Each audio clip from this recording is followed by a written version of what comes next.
Unit 4, Exercise 1. Listen and read. Thank you, Mr. Schultz. Thank you. Goodbye. Well?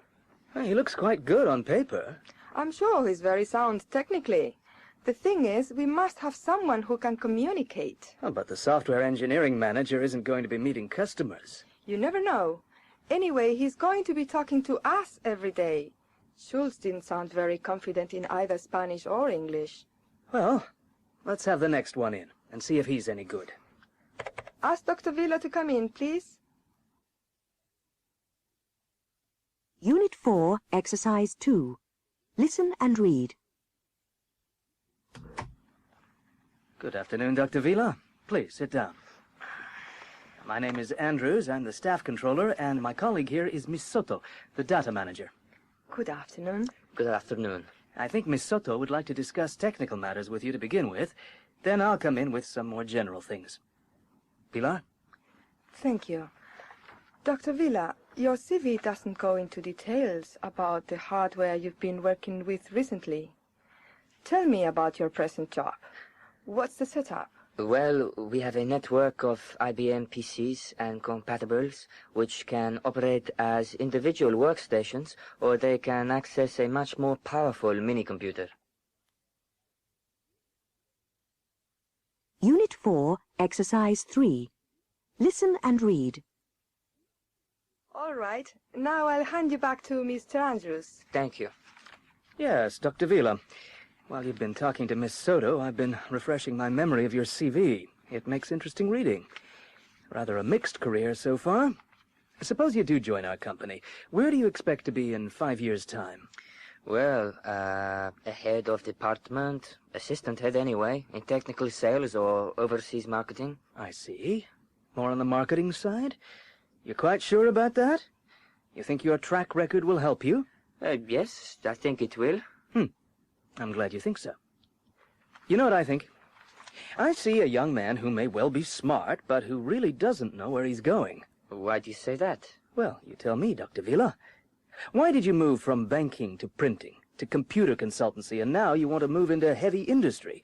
And perhaps I ought to mention global navigation. Unit 4, Exercise 5.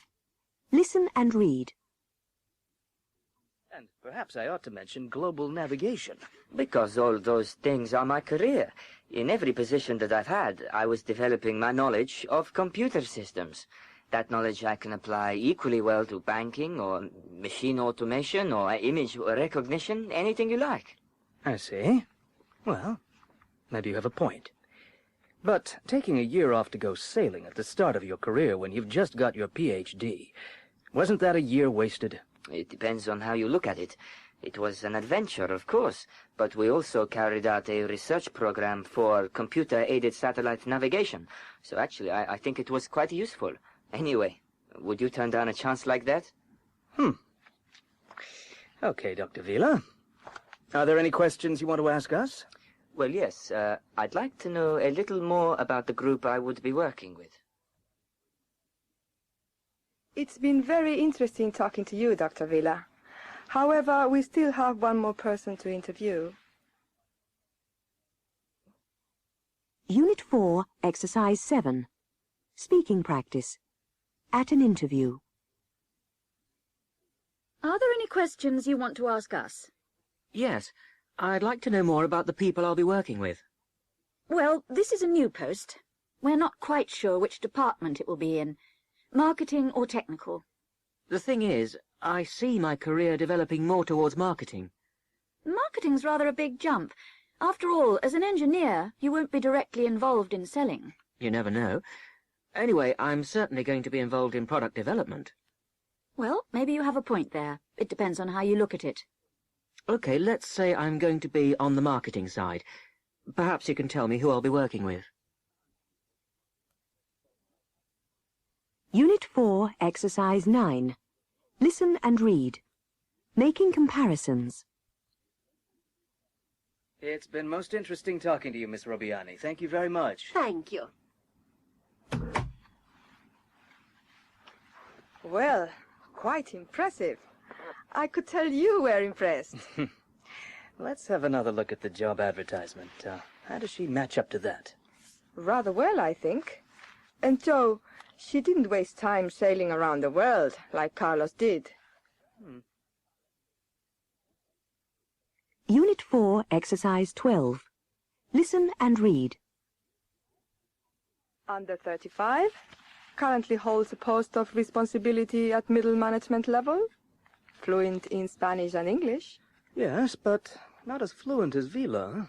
She speaks English as well as he does, if not better. But unlike Vila, she doesn't have a postgraduate qualification. Look at their current salaries. He's making half what she is.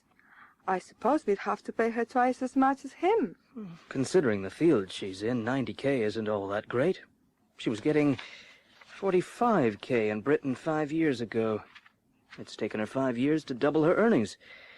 What really bothers me, though, is that her experience has been totally in the area of finance and banking. Yes, the lack of industrial experience is rather a drawback. How about drive, ambition, motivation? How do you rate Robiani on that? Compared with Vila, I mean. Well, in spite of what I said to Vila, I really feel he has the edge when it comes to motivation. That appears to me to be the essential difference between them. He's much more ambitious than she is. Yes, I think that when we weigh them both up, we have to give it to Vila. His experience is more varied than Robiani's. And as you say, he's more highly motivated. And I get the impression that he's better at working with people. Oh, what makes you say that? That boat trip. Can you imagine it? Living for months in a tiny boat with 5 other people? I'd go crazy. But when he talked about it, you could see that it was more important to him than anything else he'd ever done.